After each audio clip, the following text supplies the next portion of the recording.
When RoboCop was released in 1987, its combination of sledgehammer satire and mega-violence proved a hit with critics and audiences, and it only seems to have become more popular since, despite the original movie never generating a worthy sequel, spin-off or remake. These are serious charges. What is your evidence? Your hair looks lovely that way. If you remember them, they're never really gone. I'm very disappointed. It also inspired cut-rate exploitationeers everywhere to have a go at building their own RoboCops, and it's these undervalued androids that this video's about. They think, they deduce, they laugh, they understand. So there'll be dystopian-themed satire and disproportionate gunfire, existential nightmares fueled by carpet-bagging millionaires, plus barbaric henchmen battling bionic lawmen. Any advice, Robo? Stay out of trouble. That's not likely. Have you met your offspring?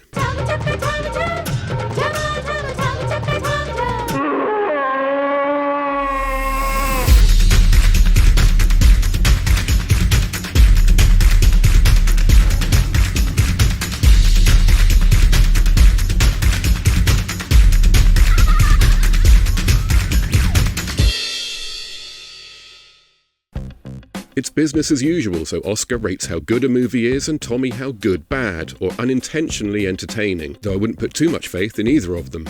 We begin in Hong Kong, where director Godfrey Ho had spent most of the 80s toiling away in the ninja minds of producer Joseph Lai, who charged the hard-working filmmaker with finding a steady stream of mustachioed westerners willing to stand in front of a camera and say things like this. I was so close to becoming the ultimate ninja!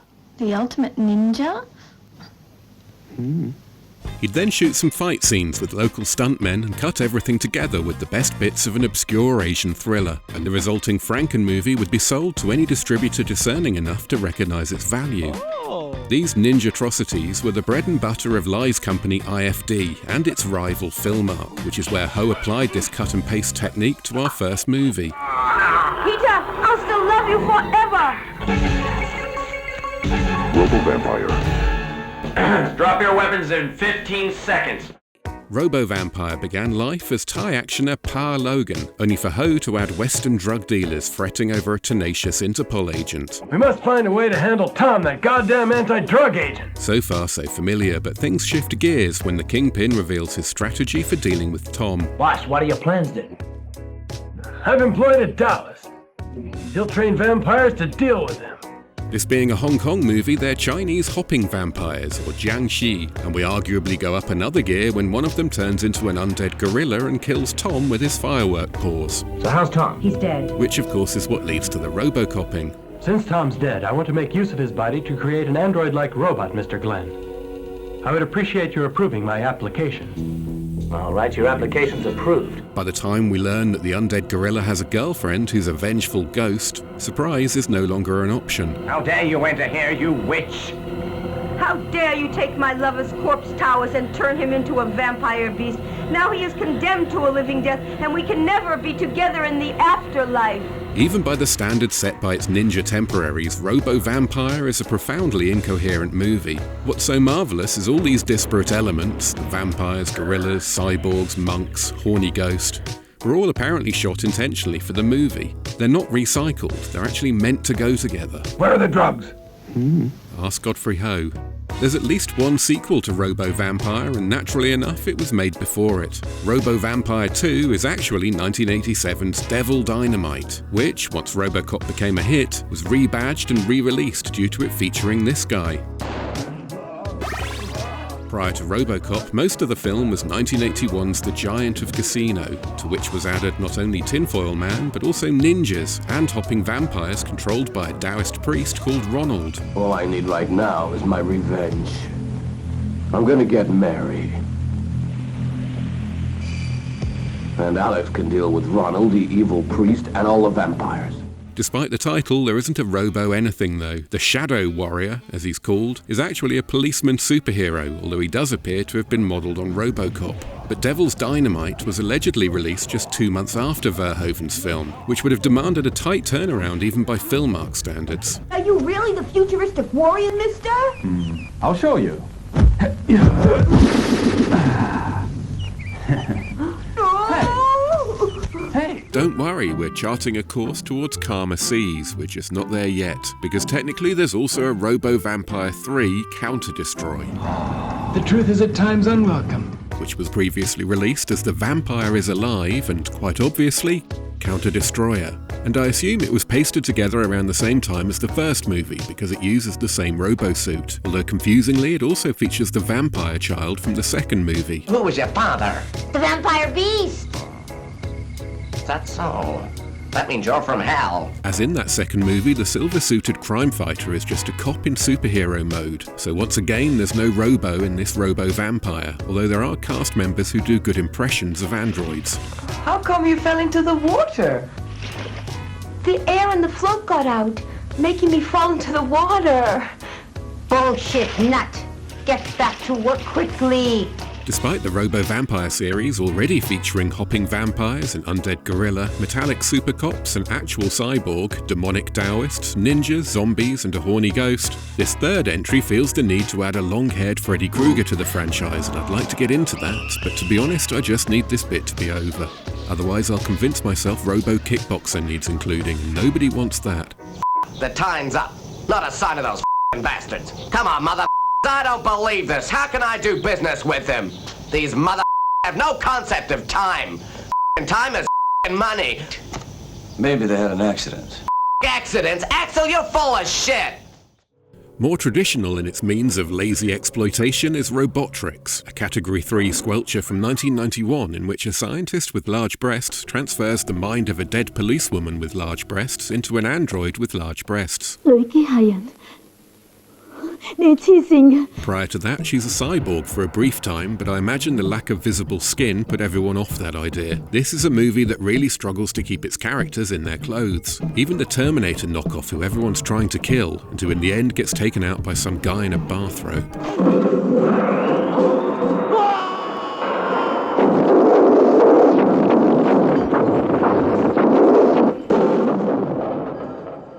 None of these offerings reflect awfully well on Hong Kong's domestic film industry, but there is at least one genuinely well-made robo-romp we can turn to.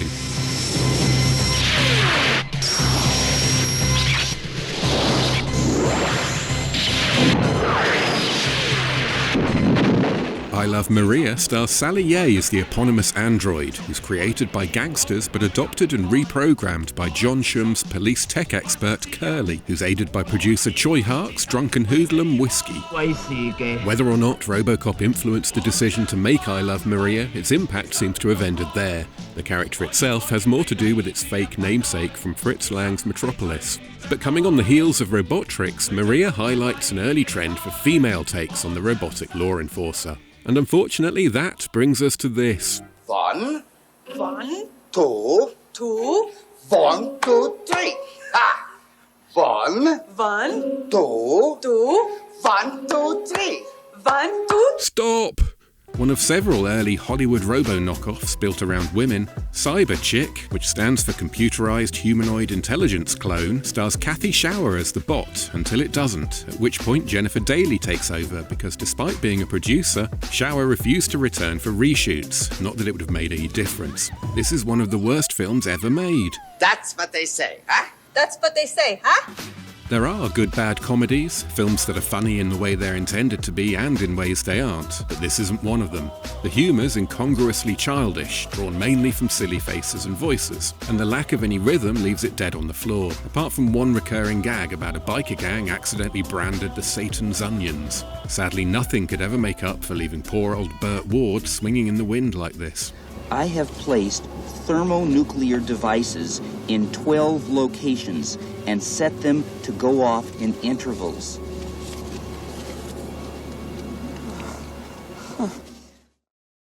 You may have noticed many of these early crime fighters work more like superheroes or super Avengers than super cops, but those archetypes have been sharing space for decades. Before RoboCop, the primary home of the on-screen cyborg crime fighter was television, which in the West had long been graced by characters such as Steve Austin, the $6 Million Man, and Dino-Mutt, the cousin of Scooby-Doo. I'll activate my Dino Vacuum disguise. But these characters are kind of quasi-official special operators, not police cops. Legitimate badge-carrying cyberfuzz like Haven, for example, the android star of 70s TV show Future Cop, is much less common and tends to suffer from what we might call Neumeier syndrome. I remember asking someone, I said, so what's this movie about? And they said, oh, it's about a robot. And then they pointed at Sean Young, and they said, that's the robot. And I went, oh, no, that can't be the robot. I know what a robot looks like. Haven's still an interesting forerunner, though, and well played by not that Michael Shannon, who may have provided a model for Brent Spiner's Data in Star Trek, because the performances are very similar. What's the difference between boys and girls? Well, the basic difference, of course, is anatomical, as determined by the sexual... Haven! Sir? Let the kids sleep. But Uncle Cleaver, it was just getting interesting. The show's good enough if you like this kind of thing, and I do. I'd offer you some, but might rush your pipes. Odd couple antics are woven into a police procedural, which is usually in focus, when crusty old flatfoot Ernest Borgnine gets partnered with a rookie who's a robot. A robot? No, Commissioner. A functioning biosynthetic android. Oh, stop it. That's a robot. Not a robot. It is. A biosynthetic android. Robot. With Star Wars and the Terminator igniting interest in androids and cyborgs, the mid-80s saw a handful of movies that would cross thematic paths with the still gestating RoboCop, with The Vindicator in particular having a lot in common. I don't know who I am. I'm a machine. I can't feel. I can't touch. I love you.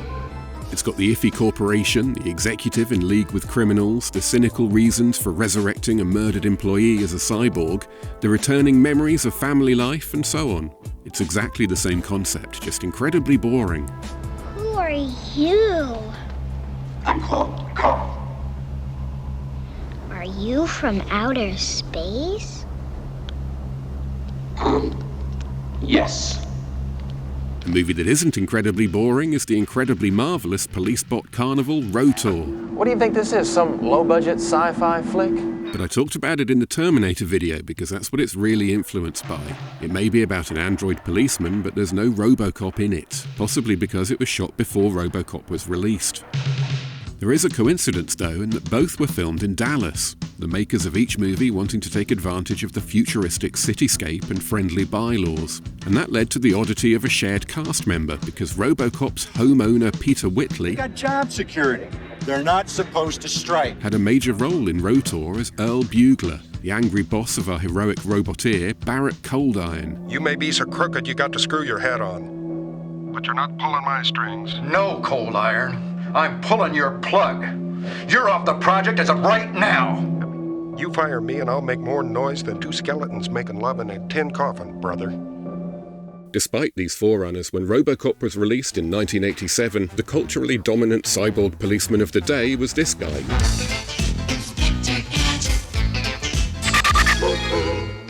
Gadget was conceived by French production company DIC as an attempt to break into the US TV market, and it's basically American sitcom Get Smart with extra technology and precocious niece Penny, who was added to appeal to girls. If you go out in a boat, make sure you've got a life jacket for each of the passengers. Girls are famously concerned about maritime safety, but while Gadget may have been king in the West, in Asia there were all kinds of other archetypes, like the Philippines bionic boy, a $600 kid who's treated to a brutal full Murphy by a gang of thugs. The right cerebrum is badly damaged. Multiple fracture of the rib cage. The left eye is a total loss. His skull is fractured. Damage to his internal organs, very extensive. He can never hear again. He has massive intracranial hemorrhage. His liver is lacerated. He might survive, but he'll just be a living vegetable. Please don't talk so loud. My left ear hurts. But Japan's cultural affinity for robots and good order means cybernetic crime fighters have a particularly rich history there. Ever since the 50s, kids' TV shows, whether anime like Astro Boy or live-action tokusatsu like Robot Detective, have been telling kids that androids and cyborgs enforce the law and protect them from malevolent unicycle chickens.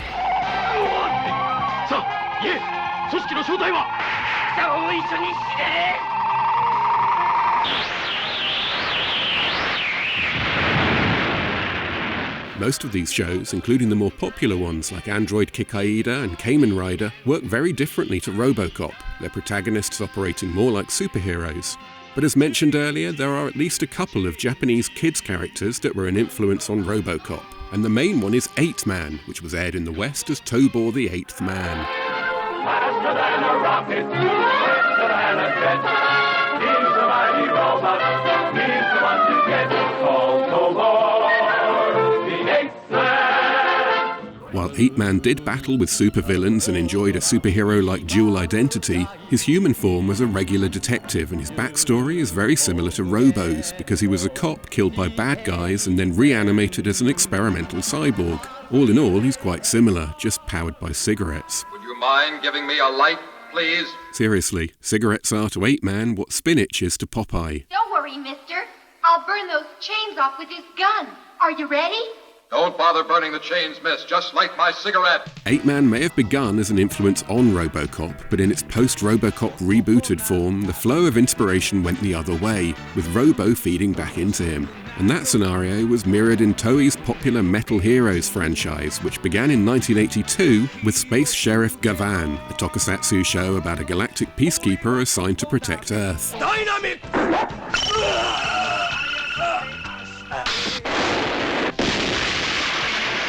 The franchise rebooted each year, with the Space Sheriffs ultimately replaced by the likes of Mega Beast Investigator Juspian and Dimensional Warrior Spielban.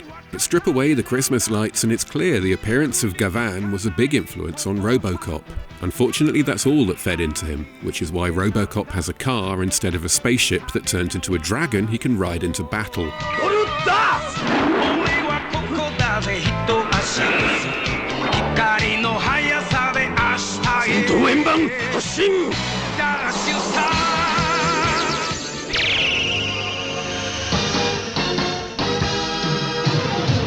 The first metal hero conceived after RoboCop made his mark is Mobile Cop Chiban, and as I said, Toei returned the compliment that is imitation by following Robo's RoboSuit design, and more tellingly moving to a down-to-earth law enforcer model, one with a few familiar tricks up his thigh.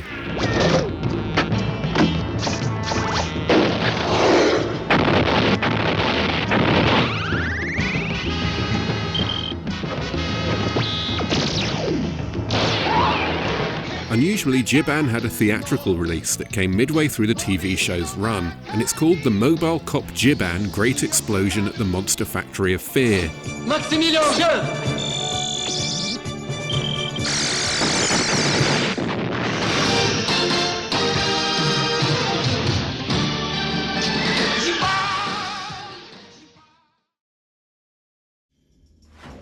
Popular as 8 Man had been in the 60s, it was 1992 before a movie was made, with RoboCop often credited as the catalyst for the resurrection of resurrected detective Hashiro Azuma, who's killed in the line of duty and has his mind downloaded into a shape-shifting robot. Anyone will tell you it's tough being a cop. Here's what they don't know. It's twice as tough when you're part human, part machine. One of the central themes of the movie is 8 Man's existential wrangling with his humanity, something very much inspired by RoboCop rather than the original anime. As a result of Azuma's memory being wiped by the same incompetents who did Murphy's, he keeps getting flashbacks of his past. It probably doesn't help that he coincidentally ends up with his former girlfriend as his secretary and his former partner as his partner. Never mind, have a cigarette. Nobody told me robots could smoke. Whoa.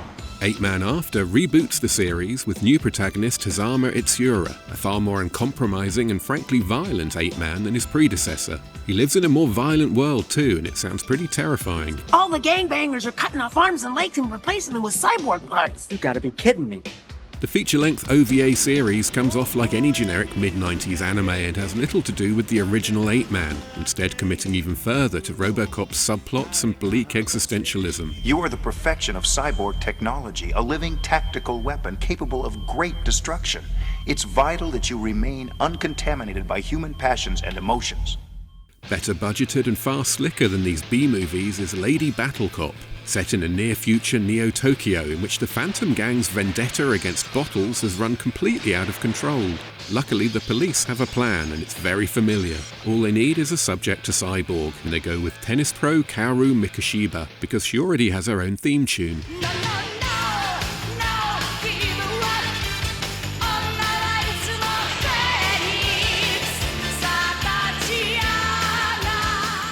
Worried about BattleCop's potential to destroy business, the Phantom Gang respond by deploying Agent Amadeus, and oh my god.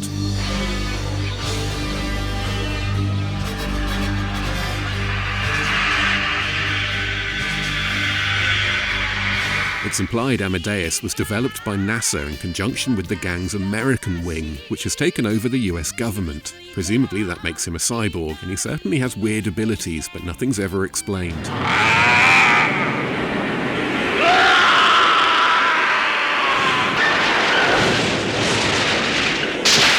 Before we leave Asia, there's a curiosity we need to address, and it's called RoboCop, a Filipino kids movie from Tony Y. Reyes, which is less committed to the idea than the title implies. For one thing, RoboCop's the only popular genre movie of the era it doesn't steal music from, and for another, half our time is spent following the doomed hero through police training. So the movie's first act is basically a running feud between Police Academy and Full Metal Jacket.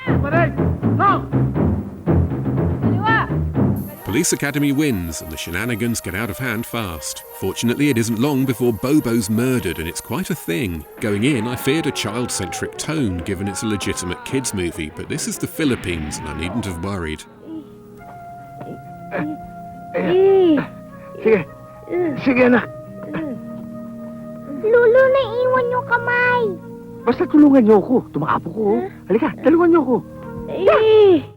Joey Marquez is good in the lead, not that I understand a word of the Tagalog dialogue, which is why I can't explain events like this. But all in all, RoboCop's a little disappointing, because he ends up being nothing more than a cop with a power gauntlet, like David Carradine's Tucker in Future Force, who I've never understood either. God, you're hurt. Oh, not anywhere near as bad as the books. Where's Adams? Benny.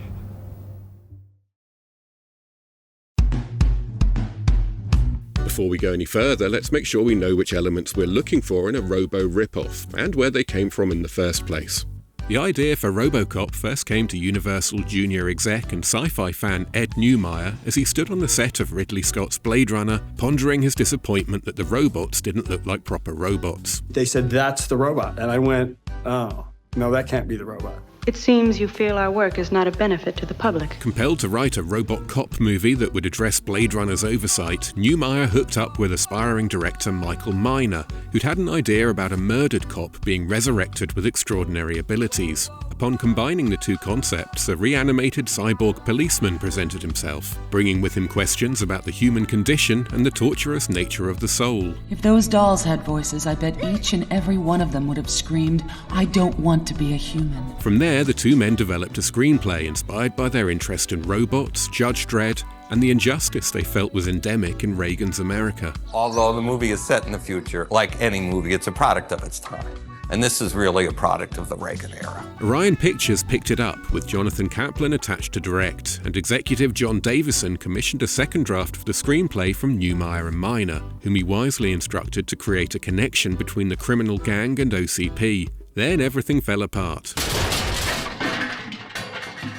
Kaplan backed out, and at first Orion couldn't find a replacement. Among many others, John Carpenter, David Cronenberg, Ridley Scott, Alex Cox and Paul Verhoeven turned them down, occasionally due to scheduling issues, but usually, Davison concluded, because the movie's title was so stupid. And I have a feeling most of them probably never got past the title page that said RoboCop. They could just envision it on their resume, you know. Fortunately, one of those men gave the screenplay a second look. Then, of course, there was the crazy Dutchman. When Paul Verhoeven signed on to direct, he brought his own influences, chiefly Metropolis and The Day the Earth Stood Still. But he's a robot. Without you, what could he do? There's no limit to what he could do. He could destroy the Earth. Other movies, cited by one member of the crew or another, include Frankenstein, Westworld, Mad Max 2, Blade Runner, of course, and John Davison told everyone to watch Don Siegel movies, which is always a good idea. I think he's got a point. Meanwhile, 8-Man worked his way in somewhere, no one can quite agree where, and Neumeyer and Miner gave Verhoeven and co. a crash course in Judge Dredd, the tyrannical hero of British comic book 2000 AD, which had a tone the writers wanted to emulate, along with dialogue. Come quietly or there will be trouble. It was clear from the start that finding the right look for the main attraction would be crucial, and once cast, actor Peter Weller did his bit by being slim and having a great chin. He based his movements on birds and Russian actor Nikolai Cherkasov in his starring role in Ivan the Terrible. And crucially, the fabled Rob Bottin was hired to design and build the actual robo-suit. We spent at least a year and $1 million working with Rob on this suit. Bottin considered but rejected Western comic book archetypes like Iron Man, while Judge Dredd was never a physical model, despite this notorious sculpture. Apparently Bottin just used Dredd's head as an in-joke placeholder. Instead, he went with a more streamlined appearance closer to that of the android Maria from Metropolis, and the work of Japanese artist Hajime Sorayama, whose 1983 book Robot Sexy was a major inspiration. You put them together and you got Robo. I think we just have to pretend he doesn't look more like Space Sheriff Gavan.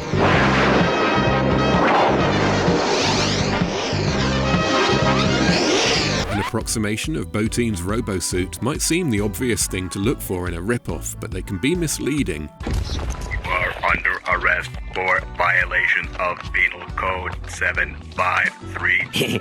He said penal.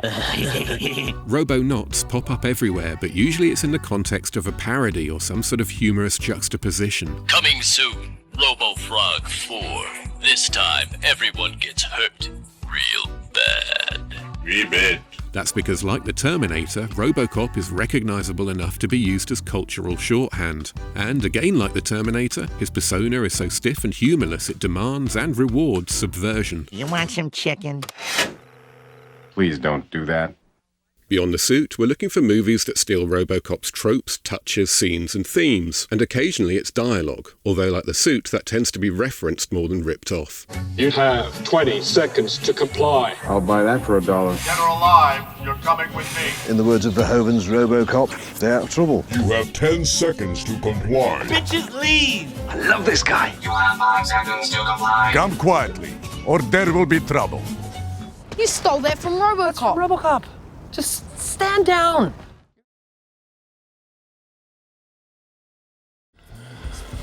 Remember that piece we did from McKinley Dam? Hostage job? Some covert anti-terrorist unit did the cleanup. Universal Soldiers. That's right. And you were dying to find out more about them, as I remember. Well, guess what? I did. And it was a big mistake. In 1992, a young Roland Emmerich put a fresh spin on RoboCop's core premise when he reanimated a bunch of Vietnam vets into expendable super squaddies in Universal Soldier, which stars Jean-Claude Van Damme as the one whose memory returns and Dolph Lundgren as the one who's a psycho. Activate interceptors now. I think homeboy's starting to like this shit. Aside from the odd bit of amateurish roleplay, like when he was cast as a gropey karate expert in Monaco Forever, it's the first time Van Damme had to perform proper comedy, and he's really not bad in an early Arnold sort of way. It's not supposed to be there? Yes, yeah, it is. It's very normal. And then there's Dolph. Are we having fun yet? Famously, producers Coralco arranged for their two stars to stage a phony ruckus for reporters at 1992's Cannes Film Festival. But if you look at the body language here, Van Damme's noticeably submissive, and for an egomaniac like him, that seems odd. But far from any word of real-world tension between the two, they apparently became great friends. Say goodnight, asshole.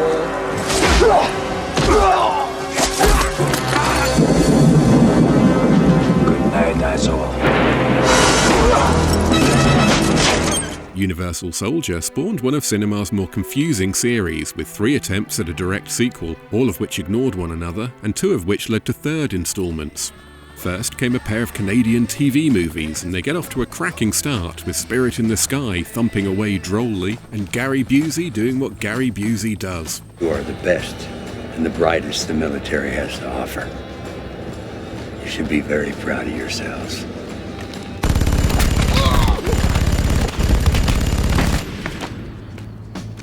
Known individually as Brothers in Arms and Unfinished Business, the original UniSol Parts 2 and 3 replace Van Damme with the dreadful Matt Battaglia, and Chandra West takes over from Ali Walker as reporter Veronica Roberts. But all eyes are likely to be on Burt Reynolds as the UniSol program's overlord. Looks like congratulations are in order, Doctor.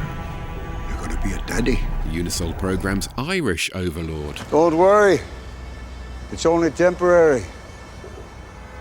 The following year, Van Damme returned in The Return, and then a decade later regenerated in Regeneration, 2 films that aren't what you'd call essential. You know exactly what I'm talking about, right? 2012's Day of Reckoning is, though, and not only because it stars Scott Adkins. See, that's what makes you so special. Day of Reckoning is technically a follow-up to Regeneration, and somehow both were made by John Hyams, son of Time Cop director Peter. And if you dropped out of this particular branch of the series, Dolph Lundgren is now a clone of himself who leads a cult of UniSol revolutionaries that worships Jean-Claude Van Damme as a messiah. He turned the curse into a blessing. He is the inspiration. He's the light that set us free. If that sounds odd, the tone is even more so, because when it isn't being a full-on horror movie, it's a Philip K. Dick sci-fi noir interested in how memory and free will inform humanity. And the fight scenes are awesome.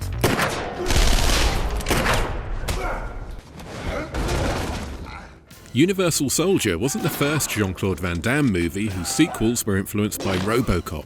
Because while Albert Pune's Cyborg doesn't owe it anything, Cyborg 2 is a different and more derivative matter.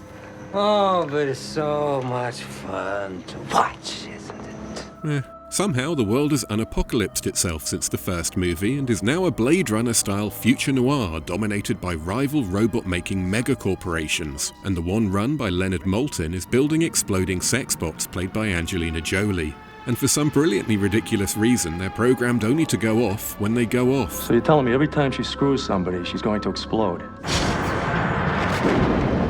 Holy shit! I wish my ex-wife had that problem. It's pure Verhoeven, and the cynical corporate angle comes straight from RoboCop. Despite the title, the sex bots are actually androids, not cyborgs, which is odd because the whole movie's about their feelings, and the need for some kind of robo-revolution being conducted by Jack Palance. If you want to dine with the devil, you'll need a long spoon. Angelina Jolie declined to appear in Cyborg 3 The Recycler, so she's replaced as rogue android Cash by Christian Hage. And apparently there's been a re-apocalypse because the corporate world of the second movie's reverted back to the lawless Mad Max-scape of the first, only with the welcome addition of Richard Lynch. Hello, hello, hello. What we got here, eh? It's got nothing to do with RoboCop, but it hinges on a plot point so incredible it demands a moment of our time. I don't know how or why, but you're pregnant.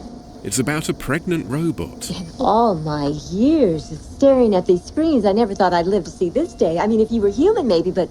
That cues up another shonky Christ parable, which this time involves Cash wandering about the desert in search of robot expert Zach Galligan and some kind of explanation, which isn't forthcoming. Thank you. Thank you very much, everyone. Good night. I'm not fudging the facts here. This isn't a cyborg with human organs, it's a robot. A robot that's gestating a robot baby in its detachable robot womb. So we really are expected to well up over Billy Peltzer cradling an oil pump. Doc, what is it?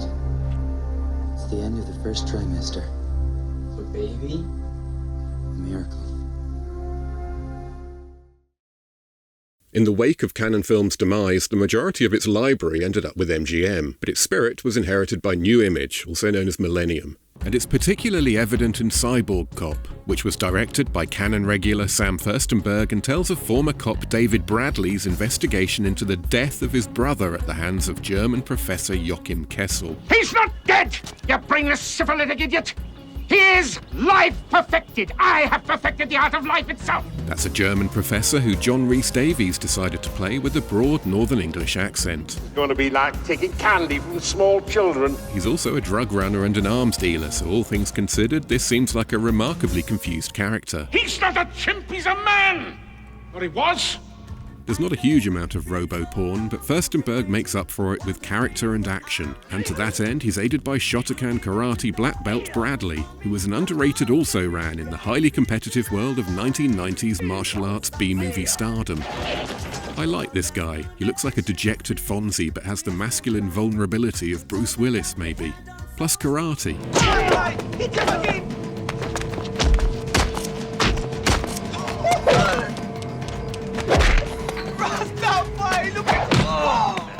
Now, how about a nice cup of tea, In CyborgCop 2, it's a malevolent government doing the experimenting, but once again they nab a recently dead friend of Bradley's agent Jack Ryan. Who the f***'s Jack Ryan?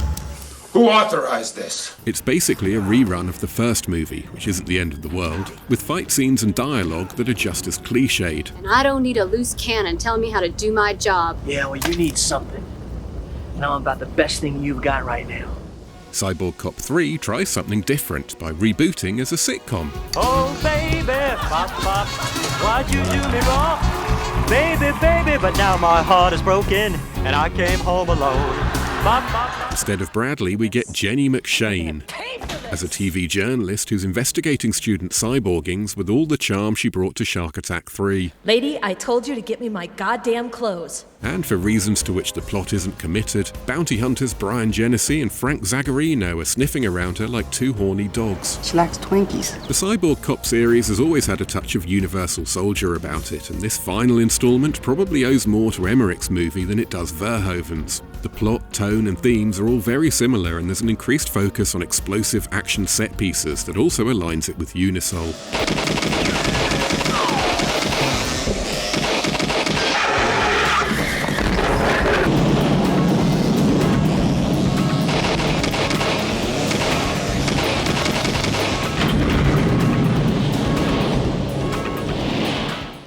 Another movie with a bit of Universal Soldier about it is T-Force. You, sir, do not have authority to call in the terminal force. The terminal force is a last resort option only. Aside from the sequels, I think all the movies featured in this video involve origin stories for their bots. But T-Force does things differently, beginning just as the already established robot members of the elite Terminal Force SWAT team balls up a mission and get themselves decommissioned, in a scene the world needs to appreciate. My cybernauts are not maids. They're creations, like man was created by God. They think, they deduce, they laugh, they understand.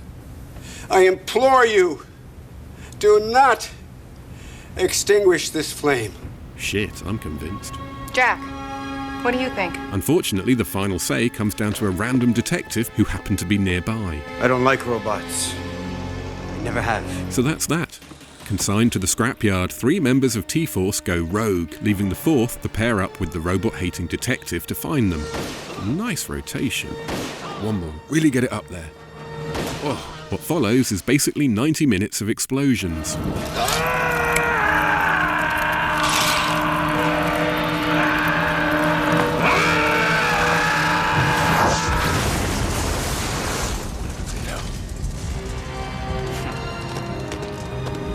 Offering a contrast to these beefed-up brodozers is Running Delilah, the kind of movie that sees a cyborg super spy and thinks introspective romantic melodrama.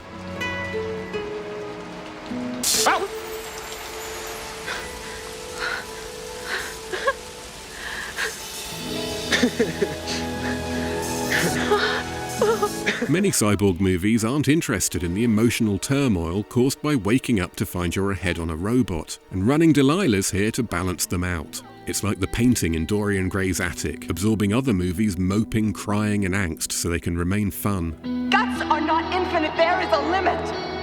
By the way, do I still have my guts? Or did they take them out too?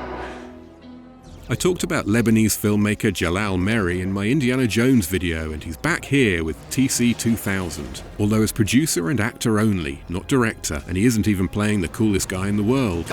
This time he's avoiding cliché by playing a disfigured villain. Instead, our lead is Billy Blanks, and that's good news, and not so good. Nicky Picasso's going down, with you or without you. It's the near future, and the surface of the Earth is now a disused industrial complex. So the wealthy have moved underground to live in a disused industrial complex. Tracker communicators like Blanks and his partner Bobby Phillips act as a kind of police force that's meant to keep the bad guys out. How the hell did the breakers get in? They used the dead bodies of Dale and Hanshaw. Man, that shit is ridiculous. He's so bad. It's Phillips who ends up on the operating table being augmented with mechanical parts, but the focus remains on Merhi and Blanks, so it feels more like a generic actioner than proper sci-fi. It's time to die. It's time to get a new watch. There's also Matthias Hughes and Bolo Young, so while you might not want to stage Hamlet, we're looking very good for a B-movie. And it looks very good for a B-movie. Cinematographer Curtis Peterson has done a bunch of these fairly low-grade genre flicks, and I don't recall any I've seen looking like this. It's typical of a movie that really tries hard. Writer-director TJ Scott was a first-timer, and you can feel the effort he put in.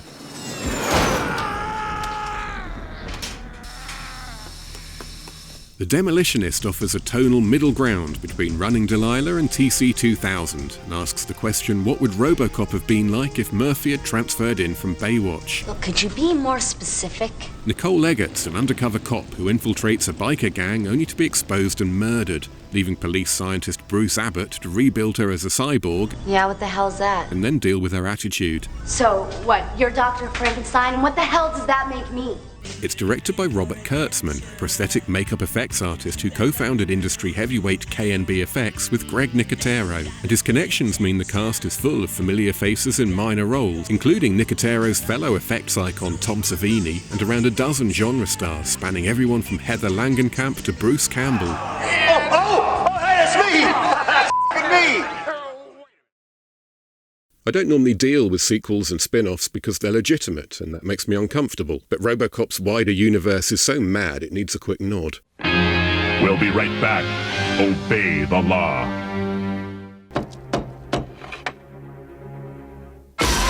RoboCop II arrived in 1990, disappointing almost everyone, and 35 years on, there's no escaping the fact it has some problems. Touch me. But things could have been so different. Verhoeven was interested in returning to direct, and original writers Neumeier and Miner had come up with a script almost everyone loved. But desperate for cash, Orion imposed a schedule none of them could meet, so they walked. To replace them, the studio hired The Empire Strikes Back's Irvin Kershner to direct, and comic book author Frank Miller to write, though when he delivered the screenplay, Orion branded it unfilmable and brought on board the Wild Bunch writer Waylon Green to help. What Kershner ended up shooting was a mishmash of ideas from all over the place. Pity! It's a beautiful morning.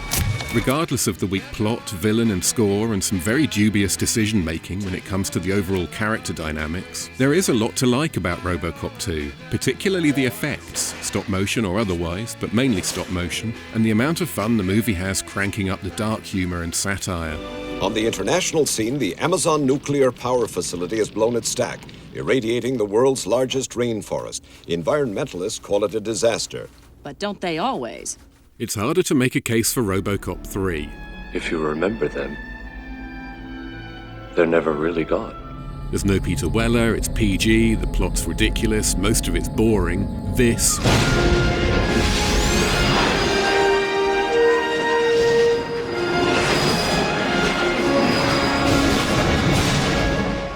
Then there are the TV shows, which began as early as 1988's Marvel-produced animated series.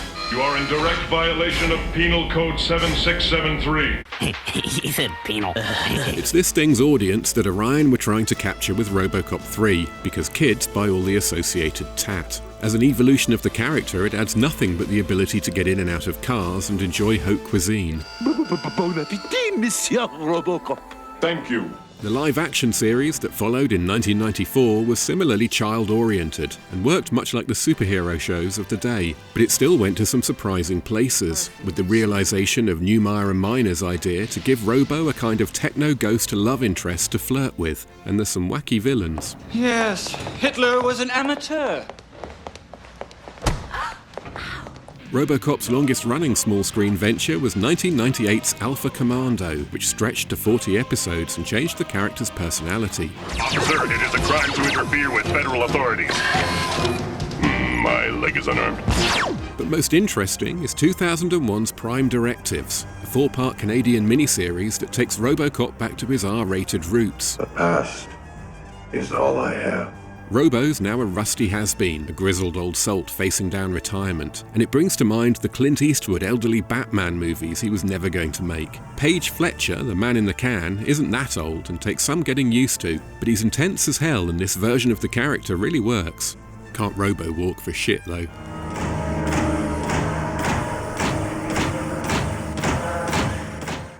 And then there's the remake.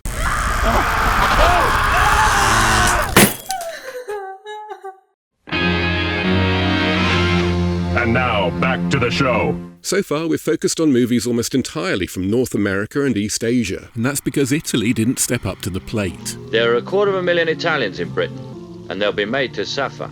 It isn't like they didn't do robot movies, but none really fit the bill. Psy-Warrior is more the Terminator, Robo-War is more Predator, and so on. But one part of the world we still get to visit is South Asia, and that means India. So if you have any hard drink to hand... It's party time!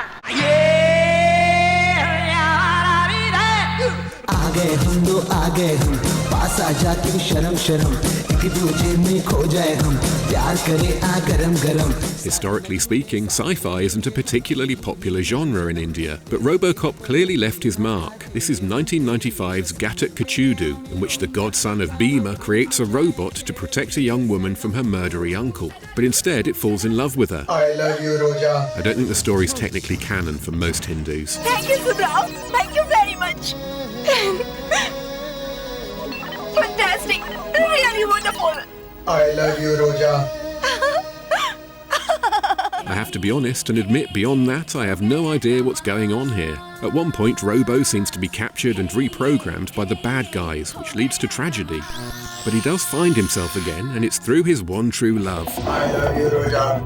I love you, Roja. I love you, Roja. I love you too. I love you too, Subrao. Really? Unsurprisingly, Ghatak Kachudu hails from the Telugu language industry known as Tollywood, which is like Bollywood, only with more mustaches. It was a big hit in India, but even then the effects and ideas conveyed were considered pretty wild. I guess that's inevitable when you have deities and robots playing tennis with an angry head.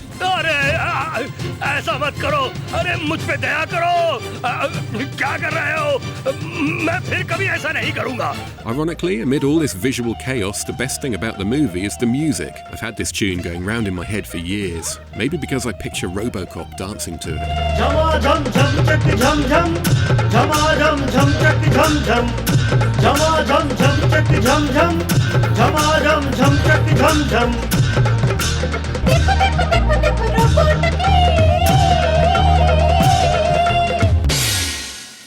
I am upset. I am upset. My love is in danger. I am upset. Ghatak Kachudu steals the Robo suit, but not the Robo plot. For a movie that determined, we need to head south to Chennai and the Tamil film industry, where the mustaches are often even more spectacular. 1999's Suvan is a case in point and relays the story of Officer Alex Murthy, an honest cop whose wife pays the ultimate price when he gets on the wrong side of a local gang. At least he doesn't hang about with the retribution.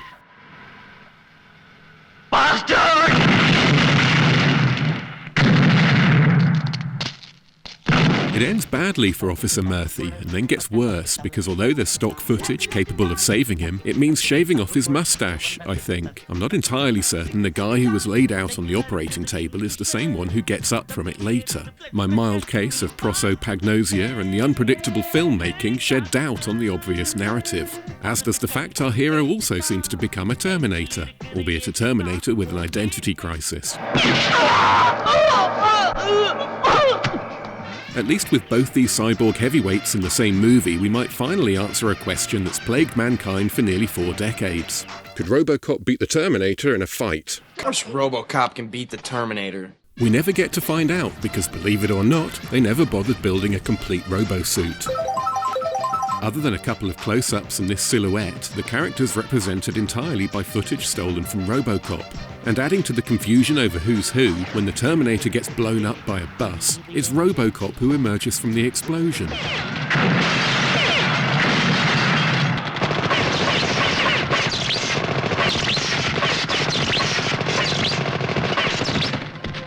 Don't expect things to make any more sense in neighbouring Bangladesh. You know you're in trouble when a movie opens with 2 different pieces of stolen music playing over each other.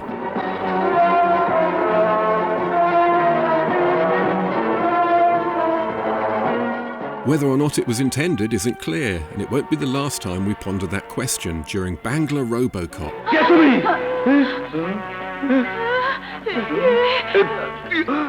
चलो जाओ, चलो जाओ, चलो जाओ, चलो जाओ।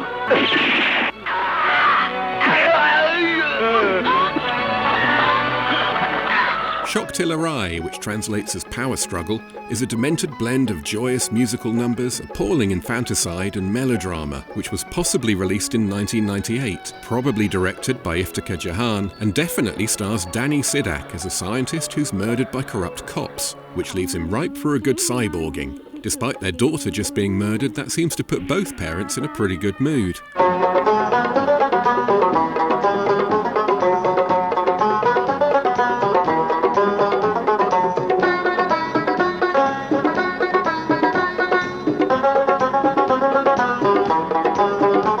What follows is certainly something, and potentially a movie. The plot pretty much does its own thing, but it pops up every now and again to remind us it's there, usually by introducing someone new for Robo to fight, like John Travolta's gang here.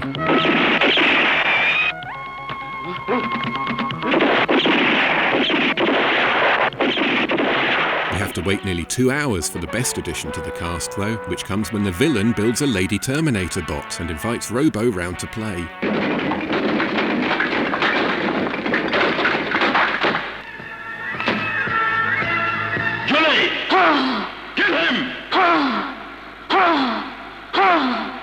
Their face-off fills the entire last act, and it's extraordinary. The battle starts in the bad guy's lair, where he's holding Mrs. RoboCop hostage. And it's not a bad spot for a finale, but every few minutes the combatants seem to get bored, jump in their cars, and speed off to continue the fight elsewhere. It goes through the night, but finally ends when Robo throws Lady T into a volcano.